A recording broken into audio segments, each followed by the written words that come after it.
sur moi sa bénédiction. Quand Dieu est prêt à répandre ses bénédictions sur nous. Alléluia. Amen. Donc je vais commencer déjà par une histoire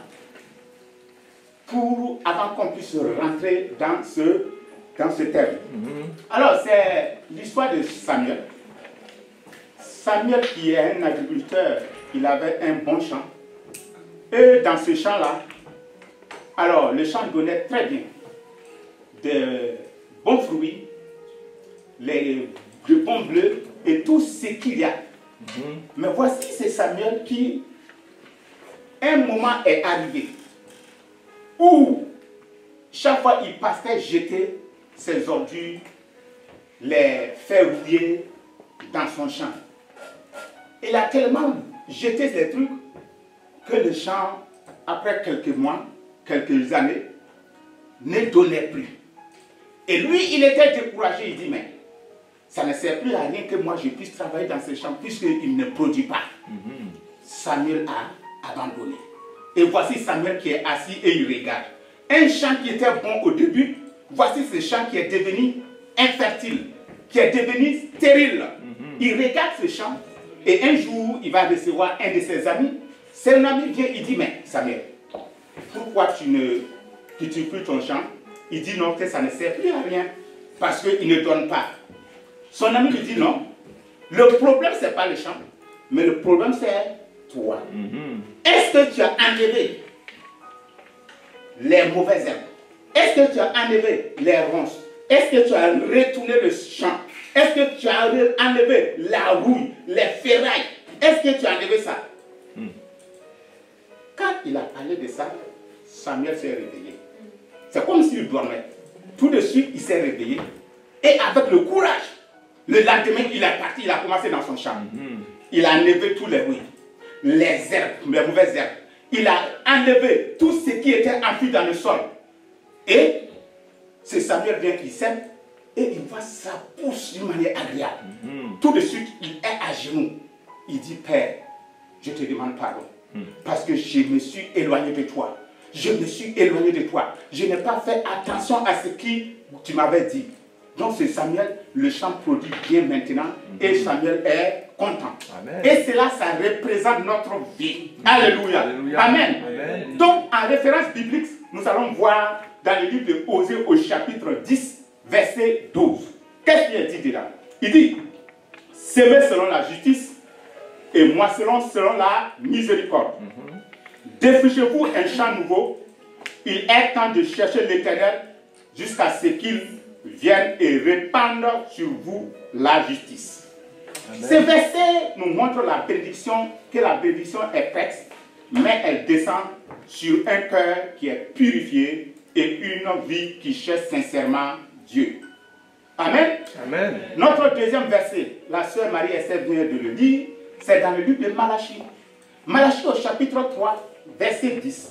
Il dit quoi?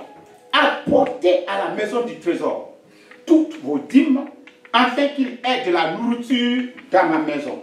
Mettez-moi de sorte à l'épreuve, et vous verrez si je n'ouvre pas pour vous les écluses des cieux, et si je ne répands pas sur vous la bénédiction en abondance. Alléluia. Amen. Donc Dieu désire répandre sa bénédiction sur ta vie.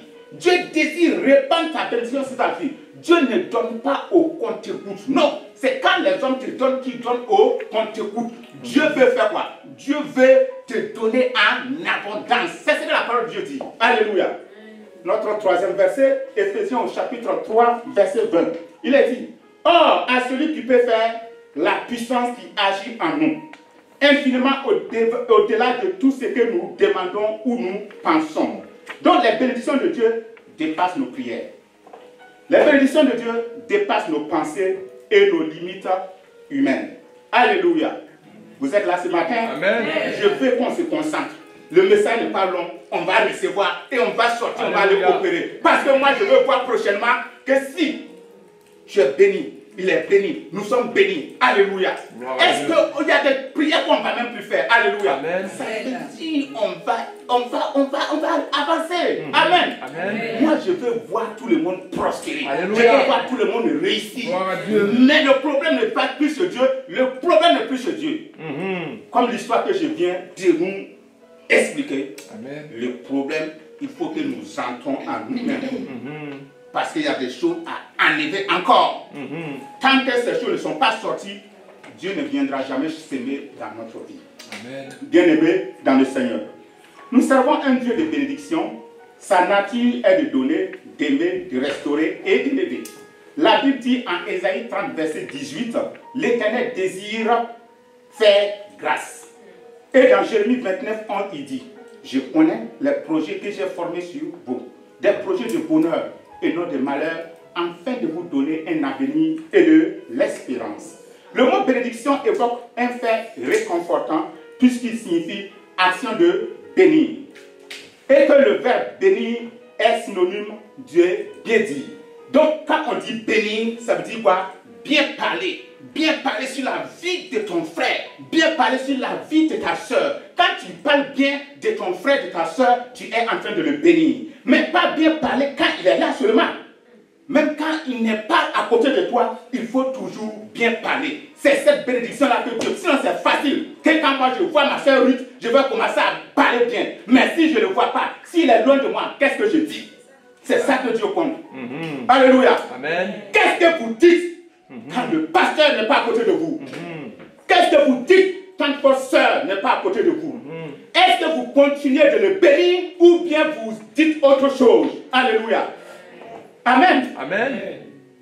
Béni est le fait de Dieu et ceux qui lui appartiennent, alors que maudit est le fait du diable et tous ceux qui disent du mal et veulent du mal.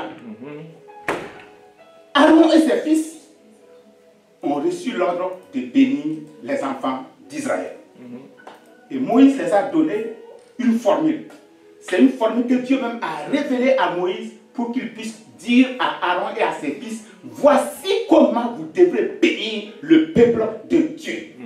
Et il dit, vous bénirez ainsi les enfants d'Israël et vous leur direz, que l'Éternel te bénisse et qu'il te garde.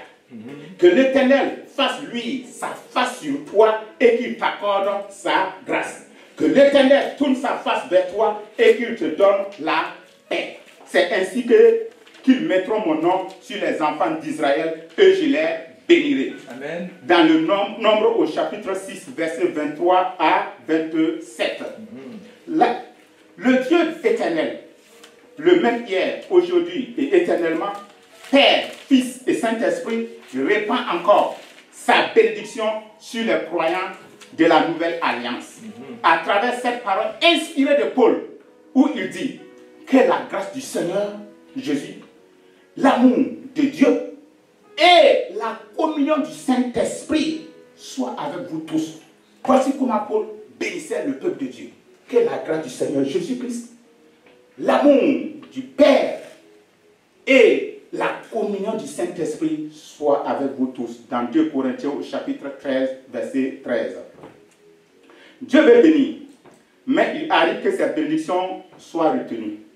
Non pas parce qu'il ne veut pas bénir, mais parce que nous ne sommes pas prêts à recevoir. Beaucoup prient pour la pluie, mais peu labourent le champ. Beaucoup demandent la bénédiction, mais peu remplissent les conditions. Dans notre passage de Osée, Dieu révèle deux grandes vérités spirituelles. Premier, le degré de bénédiction que Dieu veut répandre. Et deuxième, les conditions pour recevoir cette bénédiction divine. Mes frères, mes sœurs, c'est ce que nous allons voir ce matin en 2 points. Amen. Alléluia. Alléluia. Nous allons au grand 1. Le degré de bénédiction que Dieu est prêt à répandre. Dans la Bible dit dans Osée 10, verset 12, je viendrai et je répandrai pour vous la justice. Le mot-clé ici, c'est répandre. Dans l'hébreu original, le verbe répandre signifie faire pleuvoir, versé en abondance, déversé comme une inondation. Cela révèle la dimension illimitée et généreuse de Dieu. Quand Dieu bénit, il ne le fait pas au compte-gouttes. Il ouvre les écluses des cieux et déverse ses bénédictions en abondance. Malachie 3, 10 le confirme. J'ouvrirai les écluses des cieux et je répandrai sur vous la bénédiction en abondance. Remarquez le verbe j'ouvrirai. Dieu a déjà préparé sa bénédiction. Elle existe, mais attend le moment favorable pour descendre dans notre vie. Éphésiens au chapitre 3, verset 20 ajoute: il paie infiniment au-delà de tout ce que nous demandons ou nous pensons. Autrement dit, Dieu pense grand, tandis que nous pensons petit. Nous demandons une pluie, mais Dieu lui prévoit quoi? Dieu prévoit le torrent. Nous voulons la bénédiction, mais Dieu prévoit quoi? Une avalanche de bénédiction. Amen. Alléluia. Amen. Nous demandons comme si c'était un homme qui allait nous donner. Alléluia. C'est pourquoi tu vas voir dans la Bible, quand Abraham va demander un enfant, il ne va pas gagner qu'un enfant. Ces enfants, on ne va pas pouvoir les compter. C'est pourquoi Dieu va le faire sortir de la maison et il va le faire rêver. Il dit, tu vois les étoiles? Il dit, oui, je vois les étoiles. Ainsi sera tes enfants. Amen. Mais lui, il demandait que un. Donc quand on demande à Dieu là, il faut demander beaucoup. Alléluia. Beaucoup, très beaucoup. Parce qu'il est capable. Amen. Il est capable de le faire. Alléluia. Amen. Amen. Petit 1, ce que Dieu veut répandre sur notre vie. Dieu ne veut pas répandre une seule bénédiction, mais tout restaurer. Dieu veut tout restaurer dans ta vie. Voici quelques exemples. Dieu veut répandre la pluie du réveil spirituel pour ranimer un cœur fatigué et allumer le feu dans la prière, la foi et la consécration. Dans Somme au chapitre 85, verset 7. Ne nous rendras-tu pas la vie afin que son peuple se réjouisse en toi? Amen. Amen. Donc Dieu veut répandre une pluie de bénédiction, une pluie, oui, de réveil spirituel. Dieu veut nous réveiller d'abord. Il faut savoir que chaque fois le pasteur le dit, c'est ce qui est spirituel qui commande le physique. Si tu es réveillé spirituellement, alors le physique va suivre. Alléluia. Amen. Dieu veut aussi répandre sur nous une pluie de restauration familiale. Il veut ramener la paix dans les maisons, la communion dans les couples et l'amour entre parents et enfants. Dans Joël au chapitre 2, verset 25, où il dit, je vous restaurerai les années qui ont été dévorées par la sauterelle, le zélette, le gazim et le hazil et le gazam. L'armée que j'avais envoyée contre vous. Donc Dieu promet la restauration dans ta vie. Amen. Dieu promet la restauration dans ta famille. Alléluia. Dieu aussi veut répandre sur nous la pluie de provisions financières. Nous tous, nous voudrons les moyens financiers. Dieu est prêt. Ça ne coûte pas à Dieu. Dieu est prêt à déverser sur nous l'argent, les moyens financiers en abondance. Alléluia. Pourvoir à nos besoins afin que rien ne bloque notre mission sans jamais devenir idolâtre. Il veut te donner, mais il ne veut pas que tu sois idolâtre des choses qu'il va te donner. Philippiens 4, verset 19 dit, mon Dieu pourvoira à tous vos besoins selon sa richesse avec gloire en Jésus-Christ. Dieu aussi veut répandre sur nous une pluie de guérison intérieure et physique. Il dit, pour penser nos blessures, nos douleurs et nos maladies. Jérémie 30, verset 17 dit, je te guérirai et je penserai tes plaies. Dieu aussi veut répandre sur nous la pluie de la faveur et de la percée. Ouvrir les portes impossibles à fermer et briser tout blocage spirituel, relationnel ou professionnel. C'est ce qui est dit dans le livre de l'Apocalypse au chapitre 3, verset 8, où il dit à cette église, je connais tes œuvres, voici parce que tu as eu peu de puissance et que tu as gardé ma parole et que tu n'as pas renié mon nom, j'ai mis devant toi une porte ouverte que personne ne peut fermer. Amen. Quand j'ai lu ce verset, il dit qu'il a mis devant toi une porte que personne ne peut fermer. Ça veut dire les sorciers ne peuvent même pas fermer la porte. Ça veut dire souvent nous parlons que ce sont les sorciers. Ce n'est pas eux. C'est pas eux. C'est parce que nous avons des choses enfuies dans notre cœur qui nous bloquent. C'est ça qui fait que les sorciers, on peut, oui. Sinon, comment un sorcier peut-il nous poursuivre tout le temps? Est-ce qu'ils sont tout aussi forts jusqu'à ce point? Non. Ils ne sont pas forts jusqu'à ce point. Tu prends au nom de Jésus, il quitte ta voie. Maintenant, il faut que nous cultivons, il faut que nous rentrons à nous-mêmes pour défricher notre champ, pour défricher tout ce qui est enfoui au fond de notre cœur. Les péchés que nous avons oubliés. Il faut que cela soit révélé pour qu'on puisse les avouer afin de pouvoir rentrer en contact avec notre bénédiction. Parce que nous sommes fatigués pour vivre dans la misère. Nous sommes fatigués pour vivre dans la désolation. Alléluia. Alléluia. Donc ce Dieu-là, il est capable. Amen. Alléluia. Amen. Petit 2, béni pour être béni. Voici une des recommandations que le Seigneur donne. Le monde nous dit, il faut épargner. Il faut épargner. Mais la parole de Dieu prend le contraire. Il dit, il faut bénir. La Bible nous montre que donner déclenche le flux de bénédiction divine. Dans 1 Pierre au chapitre 3, verset 9, il dit, ne rendez point mal pour mal ou injure pour injure. Bénissez au contraire, car c'est à cela que vous avez été appelés, afin d'hériter la bénédiction. Plus nous bénissons notre entourage, plus Dieu donne pour que nous puissions encore bénir les autres. Une vie qui est accomplie n'est pas celle qui accumule les bénédictions, les richesses, mais c'est celle qui devient une pour les autres. Donc pour vivre utile, que tu as gagné ta vie, ce n'est pas les maisons, les immeubles que tu as construits. Ce n'est pas tout ça. C'est pour vivre utile, c'est que ta vie soit au service des autres. C'est ce que le Maître Jésus a fait. Il était au service des autres. Alléluia. Et quand il dit béni pour être béni, on va prendre un exemple sur un robinet dans ton jardin. Et en bas de ce robinet, tu mets un plat. Et au fur et à mesure que le plat est rempli, le plat va déverser l'eau. L'eau va arroser, l'eau va bénir tous ceux qui sont autour. Et comme c'est en train de bénir tous ceux qui sont autour, l'eau du robinet va continuer toujours à descendre. Et c'est ce que Dieu veut que nous fassions. Il veut nous bénir pour que toi, autour de toi, là, bénédiction, alléluia, en abondance. Alléluia. Amen. Que le Seigneur soit béni.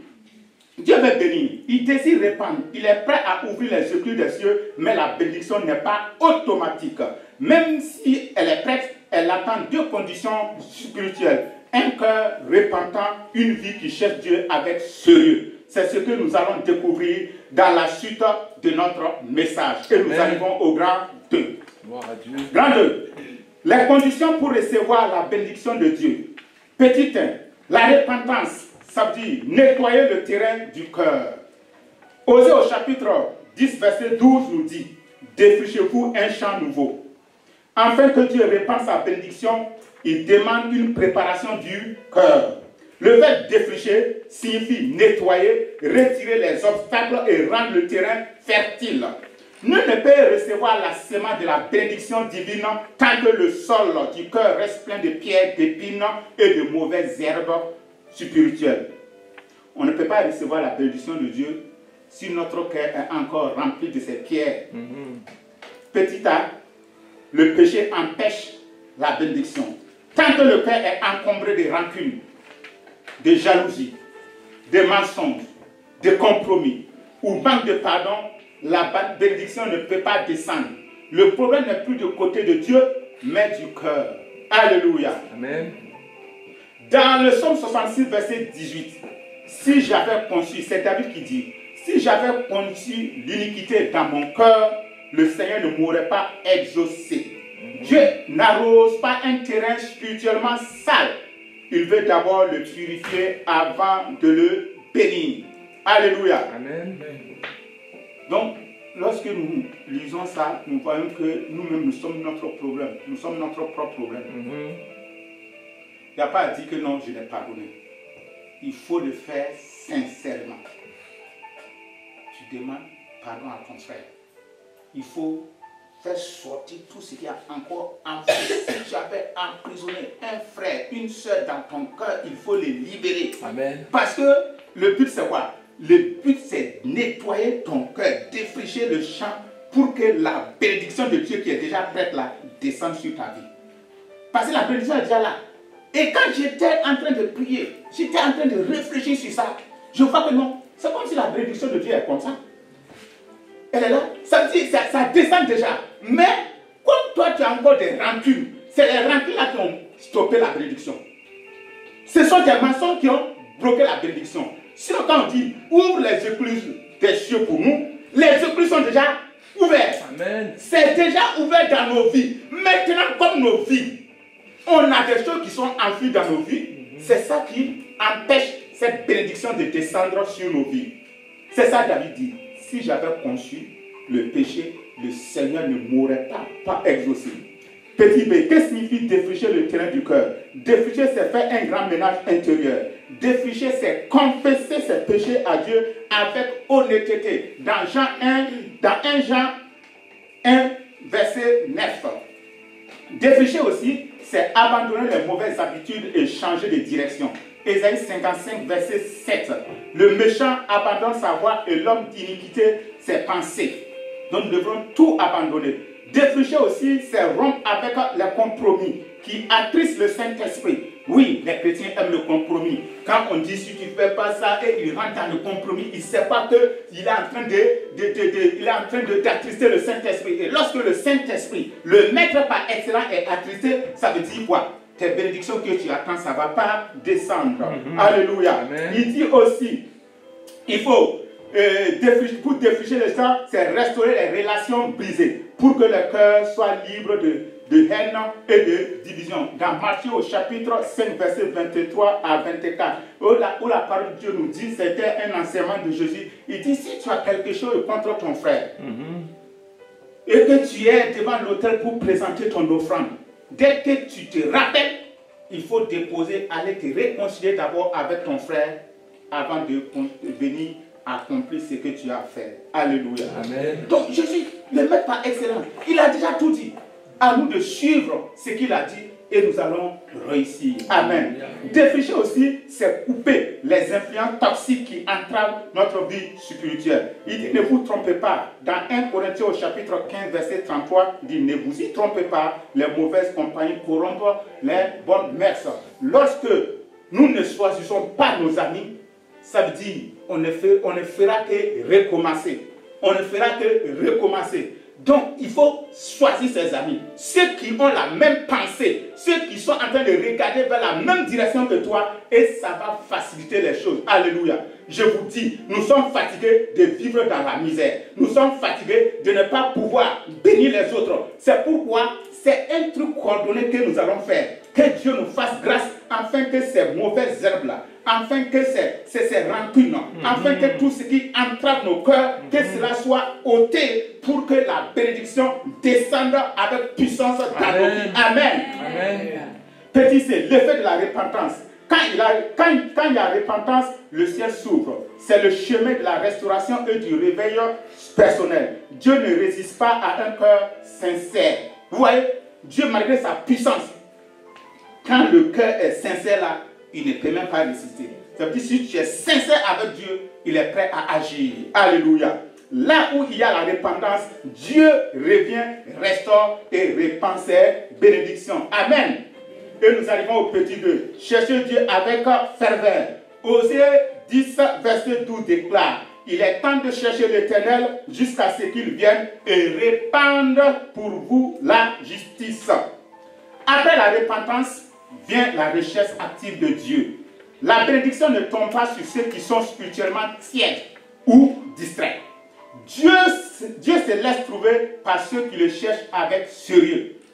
Voilà, donc affaire de Dieu, il faut être sérieux. Dieu veut des gens sérieux. Dieu ne veut pas que nous soyons tièdes. Il dit si tu es tiède, la vie va te vomir. Amen. Jérémie 29, verset 13 dit, vous me chercherez et vous me trouverez si vous me cherchez de tout votre cœur, de tout votre cœur, de tout votre cœur. Vous me chercherez et vous me trouvez si vous me cherchez de tout votre cœur, qu'est-ce que tu mets avant ça? Quel métier avant ça? Est-ce que tu cherches Dieu vraiment de tout ton cœur? Amen. À chacun de répondre. Petit A. Comment chercher Dieu avec ferveur? La recherche de Dieu doit être intentionnelle. Une décision volontaire, non fortuite. Chercher Dieu ne se fait pas par hasard. C'est une décision consciente, un choix de priorité. Approchez-vous de Dieu et il s'approchera de vous. Dans Jacques au chapitre 4, verset 8. La recherche de Dieu doit être aussi passionnante, avec faim et soif de la présence de Dieu. Pas tiède, pas spirituel. Dieu ne se révèle pas à ceux qui le cherchent distraitement, mais à ceux qui brûlent du désir de le rencontrer et de voir sa présence. Celui qui cherche Dieu avec passion attire sa présence. La tiédeur ferme le ciel, mais la soif l'ouvre. Dans Matthieu au chapitre 5, verset 6.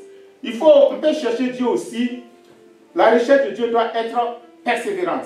Ça veut dire nous devrons persévérer. C'est ce qui est dit. Jusqu'à ce qu'il vienne et n'abandonnez pas. C'est ça que j'ai dit toujours. Ça veut dire tu es en train de chercher quelque chose. Tu n'as même pas encore eu cette chose puis tu abandonnes. Ça veut dire quoi? Ça veut dire que tu as trop reculé. Peut-être que ces choses-là, c'était les minutes qui allaient suivre que tu allais récupérer cette chose. Et toi, tu viens abandonner maintenant. Ça veut dire que tu ne vas pas recevoir. Alléluia. La ferveur ne s'éteint pas devant le silence de Dieu. Elle persiste jusqu'à ce que la pluie de sa présence tombe. Car il est temps de chercher l'Éternel jusqu'à ce qu'il vienne et répande pour vous la justice. Dans Osée au chapitre 10, verset 12. La recherche de Dieu doit être aussi une priorité. Cherchez d'abord le bénisseur avant les bénédictions. Les chrétiens ont renversé ça. Nous, on veut être bénis. Mais le bénisseur, là, on n'est pas d'accord avec lui. Beaucoup cherchent la main de Dieu, mais peu cherchent son cœur.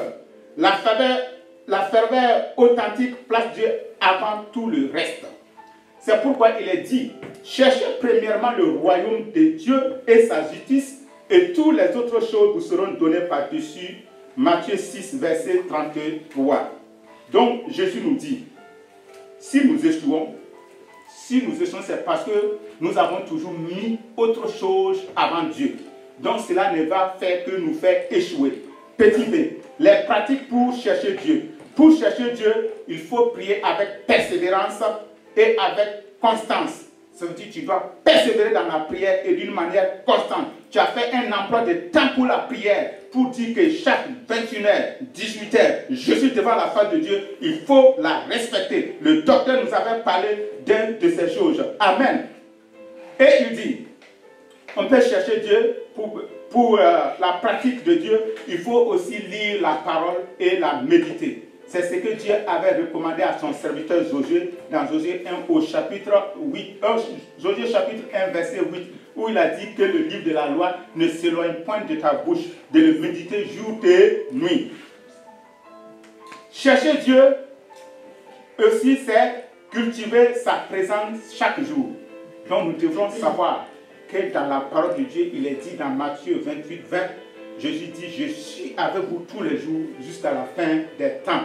Donc ça veut dire qu'il ne va jamais nous abandonner, quelle que soit la situation. Ce n'est pas parce que tu es en parfaite santé que Dieu est avec toi. Même si tu insultes Dieu, il est toujours avec toi. Maintenant, qu'est-ce qui se passe? C'est dans le tibia. C'est dans le... Amen. Donc, si nous cherchons Dieu, Dieu est avec nous. Amen. Même si nous l'abandonnons, il est toujours avec nous. Alléluia. Mais même comme notre conscience nous gronde, c'est pourquoi nous pensons qu'il est énervé contre nous. Dieu a toujours ses bras d'amour tendus pour Alléluia. nous recevoir. Amen. Merci, donc il faut aussi servir activement dans l'église. Et c'est ce que vous faites. Ah oui. Le peuple de Dieu est engagé pour la gloire de Dieu. Alléluia. Il faut refuser la tiédeur spirituelle et faire de Dieu une priorité. Petit C, la recherche fervente. Il faut savoir qu'une famille qui prie Dieu, la paix descend dans une famille, quand ils cherchent Dieu, là, la paix descend. Ça veut dire, les prières vont faire descendre la paix. Une église qui cherche Dieu, le réveil éclate. Un homme ou une femme qui cherche Dieu, la destinée s'ouvre. Un peuple qui cherche Dieu, le ciel répond. Amen. C'est ce qui est dit dans le livre de 2 Chroniques au chapitre 7, verset 14, où il dit, si mon peuple, sur qui est invoqué mon nom, s'humilie, prie et cherche ma face, et s'il se détourne de ses mauvaises voies, je répondrai, je l'exaucerai, je lui pardonnerai son péché et je lui guérirai. Amen. Amen. La bénédiction divine n'est pas automatique, ni le fruit d'un hasard. Elle descend quand le cœur est purifié par la repentance, quand la vie est orientée vers Dieu par une recherche fervente. Dieu cherche aujourd'hui des hommes et des femmes qui désirent plus, qui le désirent plus que tout. À ceux-là, il est prêt à répandre sa pluie de bénédiction. Frères et sœurs, le ciel n'est pas fermé. La main de Dieu n'est pas trop courte pour nous bénir. Le temps est venu pour sortir de la ruine, de la routine spirituelle, de préparer nos cœurs et de chercher Dieu sérieusement et de recevoir la pluie de la bénédiction dans nos familles, dans nos églises et sur notre vie. Il est temps de chercher l'Éternel. Osée au chapitre 10, verset 12. Ce n'est pas demain, ce n'est pas plus tard, c'est maintenant qu'il faut chercher Dieu. Alléluia. Amen. Et c'est pourquoi, quand nous allons voir dans la parole de Dieu, des gens se sont engagés. Ils ont abandonné toutes leurs vies pour le service de Dieu. Amen. Et Dieu les a honorés. Dieu les a bénis. Dieu les a visités. Dieu ne peut pas bénir Abraham, bénir Jacob, Isaac, Joseph, Daniel, David, tous ces gens. Et aujourd'hui, il a changé. Il est incapable de nous bénir. Non. Non, il ne peut pas le faire. Alléluia. Amen. Et c'est pourquoi chaque fois je dis, il faut que nous cherchions la présence du Saint-Esprit. Regardez une femme comme Marie. Une femme comme Marie. Elle était une jeune fille. Et nous tous, nous savons ce qui se passe en Israël. Avec les lois, une fille qui est enceinte, c'est la mort. La mort est assurée. Parce que tu n'as pas de mari et tu es enceinte. Voici le Saint-Esprit vient, il le dit. Tu seras enceinte et tu vas avoir un enfant merveilleux. Alléluia. Amen. Un enfant béni. Alléluia. Et toi-même, tu as la chance. Puisque toi-même, tu as un mari.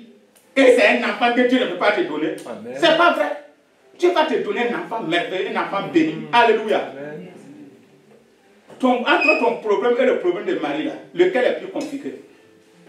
C'est le problème de Marie. Alléluia. Dieu veut quoi? Dieu, ce que tu demandes là, Dieu est prêt à te donner. Amen. Dieu est prêt à agir. Mais il ne veut pas te donner quelque chose qui va t'éloigner de lui. Qui va t'éloigner de lui. C'est pourquoi il te regarde. Quand ton cœur sera ouvert, quand ton cœur sera défriché, alors il va intervenir d'une manière spéciale. Amen. Amen. Et voici une église, une petite église dans un village. Cette église-là, dans cette église, rien n'allait. C'est comme une église, disons, morte, sec, rien. Même les gens là, ils chantent en chamnonnant, il n'y a rien. Et voici le vieux pasteur qui se lève et dit, vous voyez ce qui se passe là? Dieu a besoin de nous. Mais il faut que nos cœurs là soient défrichés. Parce qu'on a encore des choses dans nos cœurs. Et ces choses-là, c'est ça qui fait qu'il n'y a pas de conversion, il n'y a pas de progrès, il n'y a pas ça, il n'y a pas ça. L'église s'est entendue et ils ont commencé à prier chaque soir. Première semaine, il n'y a rien. Deuxième semaine, rien. Troisième semaine, à la fin de la semaine, alléluia. Voici la puissance de Dieu qui est descendue, alléluia. Ces jeunes qui ne voulaient pas entendre Dieu au dehors, qui ne voulaient pas entendre parler de Dieu, ils ont commencé à fuir pour venir dans l'église. Alléluia. Ils ont commencé à fuir pour venir dans l'église. Alléluia. Les malades, la guérison a commencé à opérer. Alléluia. Il n'y a pas eu de publicité pour dire qu'il y a quelque chose, mais la puissance de Dieu s'est manifestée. Et le réveil est venu. Et le réveil est venu. Alléluia. Et c'est ça que nous devons faire. Pourquoi? Parce que Dieu, la bénédiction n'attend pas Dieu, mais la bénédiction attend l'église. Amen. La bénédiction n'attend pas Dieu, mais la bénédiction attend l'église. Parce que Dieu a déjà mis la bénédiction sur ta vie. Dieu a déjà déposé la bénédiction sur ta vie. À toi d'ouvrir le ciel pour que la bénédiction descende dans ta vie et que tu sois transporté. Alléluia. Amen. Donc c'est un appel que je lance. Il faut qu'on se lève. Ce qui est encore enfui dans nos vies là. Parce qu'on ne peut pas continuer à prier et nous vivons toujours dans la maladie. On ne peut pas continuer à prier et le mari ne vient pas. Tu vas dire que le mari là n'est pas encore né. Il est né. Amen. Il a quelque part. Maintenant, il faut que le feu de l'Esprit de Dieu l'attire. Il faut que le feu de Dieu, là où il est là, le feu de Dieu va l'attirer pour venir ici. Alléluia. Amen. Amen. Il faut qu'on ait confiance à ce que nous déclarons. Alléluia. Amen. Parce que Dieu ne peut pas échouer. Il ne peut pas échouer. Amen. Amen. Gloire à Dieu. Donc c'est pourquoi nous allons conclure. Gloire à Jésus. Conclusion. Frères et sœurs, le message de Dieu aujourd'hui est clair et urgent. Oui, Dieu veut répandre sa bénédiction, non pas faiblement, mais avec abondance. Non pas timidement, mais avec puissance.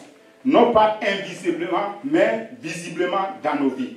Mais Dieu ne déverse pas sa pluie de grâce sur un cœur fermé, endurci et distrait. Il cherche un peuple préparé, repenti, affamé de sa présence. Cherchez l'Éternel pendant qu'il se trouve. Invoquez-le tandis qu'il est prêt. Ésaïe 55, verset 6. Ce verset nous enseigne une vérité spirituelle solennelle. Il existe des temps favorables, des saisons de visitation, des moments de grâce où Dieu se laisse trouver d'une manière particulière. Mais aussi, il existe aussi des occasions manquées, des bénédictions perdues, des grâces repoussées qui ne reviennent plus jamais. Ne laissons pas passer ce moment divin.